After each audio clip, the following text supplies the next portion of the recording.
नोरमा group, जो सोचता है वो करता है। आपके अपने सपनों का आशियाना। 28 जून 2025 को बिहार के मुख्यमंत्री नीतीश कुमार ने पटना जिले के बख्तियारपुर इलाके में एक बहुत ही महत्वपूर्ण काम का लोकार्पण किया।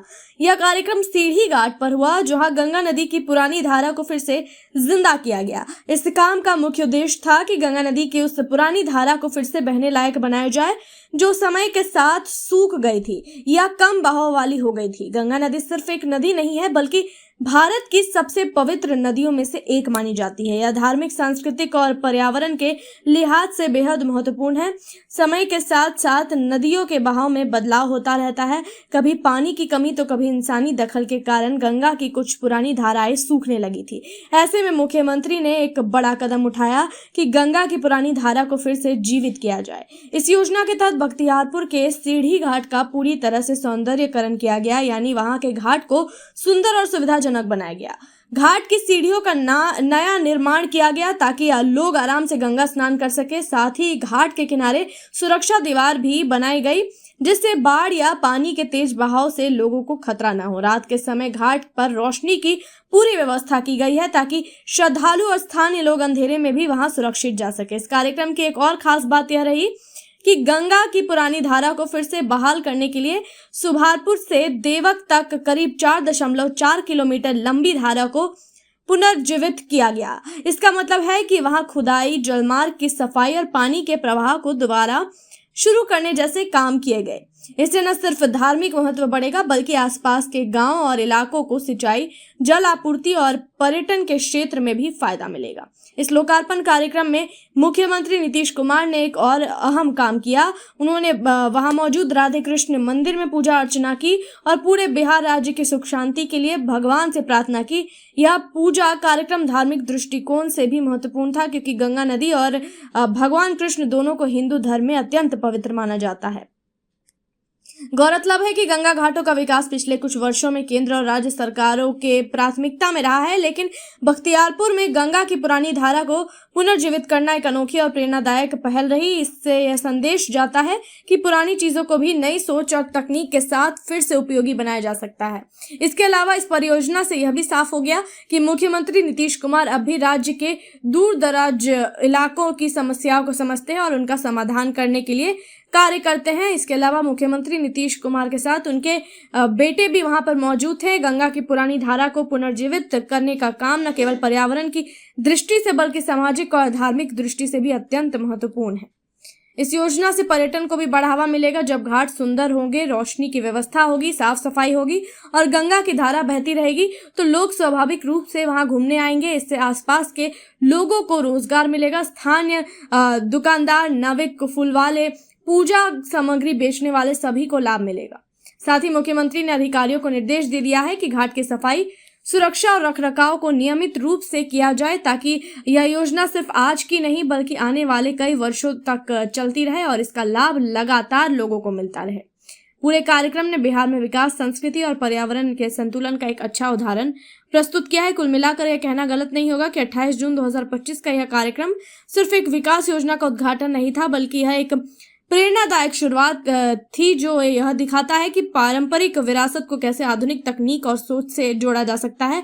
गंगा की बहाल धारा भविष्य से न केवल धार्मिक और सांस्कृतिक महत्व रखेगी, बल्कि यह बिहार के विकास की गाथा में भी एक सुनहरा अध्याय जोड़ देगी। बख्तियारपुर प्रखंड अंतर्गत पुरानी गंगा धार को पुनर्जीवित करने एवं सीढ़ी घाट के निकट गंगा चैनल के दाएं तट पर पक्का सुरक्षात्मक कार्य का लोकार्पण किया। इस अवसर पर आयोजित गंगा आरती में मुख्यमंत्री जी ने भाग लिया और पूजा अर्चना की। माननीय मुख्यमंत्री जी ने कहा कि यहाँ काफी अच्छा काम हुआ है। सीढ़ी घाट का विकास हो जाने से और गंगा नदी की पुरानी धारा पुनर्जीवित होने से श्रद्धालुओं को काफी सुविधा होगी। सीढ़ी घाट एवं इसके आसपास चल रहे विकास कार्यों के पूर्ण हो जाने से यहाँ आने वाले लोगों को काफी सहूलियत मिलेगी।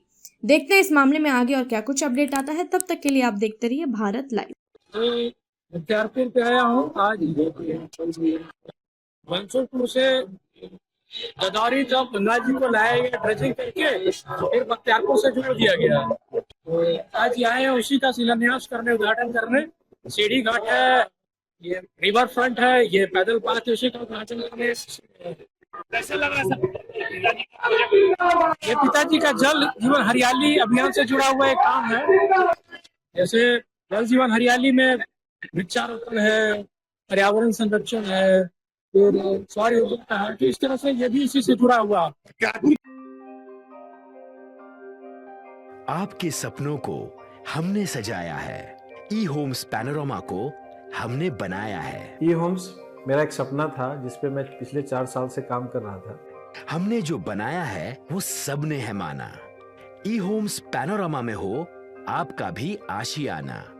और फाइनली हमने 2021 में इस प्रोजेक्ट को लॉन्च किया। बहुत लोग अप्रिशिएट कर रहे हैं कि पूर्णिया जैसे शहर में, बिहार के, एक तो बिहार की बात करें उसमें भी पूर्णिया जैसे छोटे जगह में इस तरह का लाइफस्टाइल देना, ये सुन के हम लोगों को बहुत अच्छा लगता है। ई होम्स में हमने कुछ और भी किया है, जैसे हम जिस जगह में रह रहे हैं हमारे फैमिली सिक्योर हो, उनको सिक्योरिटी का ध्यान में रखा है। आपकी सुविधा और सुरक्षा आपके लिए खास है, ये आपका विश्वास है। इसमें आर्टिफिशियल इंटेलिजेंस का 7 लेयर सिक्योरिटी का हमने इस्तेमाल किया है। लस ग्रीन कैंपस को बनाया है। यदि हमारा बाउंड्री वाल है तो वो वर्टिकल गार्डन है। ये जितनी भी फैसिलिटी होता है एक इंटरनेशनल टाउनशिप में, ई होम्स है, ये हम लोग विश्वास नहीं कर पा रहे हैं। जो भी हमारे मित्र दोस्त या जो भी हमारे बाहर के बाहर आते हैं तो हम लोगों को बहुत अच्छा सुनने को मिलता है और बहुत अच्छा क्रेडिट मिल रहा है। वो सारा हमने सिर्फ एक बिल्डिंग नहीं बनाया, हमने एक बहुत अच्छा लाइफस्टाइल दिया ई होम्स में, और मेरा एक सपना था जिसको मैं आज फुलफिल होते हुए देख पा रहा हूँ। ये आपका आवास है। ई होम्स पैनोरामा में अब आपका निवास है। E Homes Panorama, luxurious lifestyle redefined. Panorama group, जो सोचता है वो करता है। अगर ये वीडियो पसंद आई और वह बिहार के राजनीति और बिहारियत से सरोकार रखेनी तो सब्सक्राइब बटन दबा के चैनल के सब्सक्राइब कर ली। ओजे एगो घंटी बा, ओकरा बटन दबा देला से कुल सटीक और मारक खबर रुआ मुफ्त में मिल जाई। अगर रुआ पत्रकारिता के हमनी के नया प्रयोग में सहयोग कर चाहतानी तो ज्वाइन बटन दबा दी। पेटीएम नंबर नोट कर ली 9386 816 700।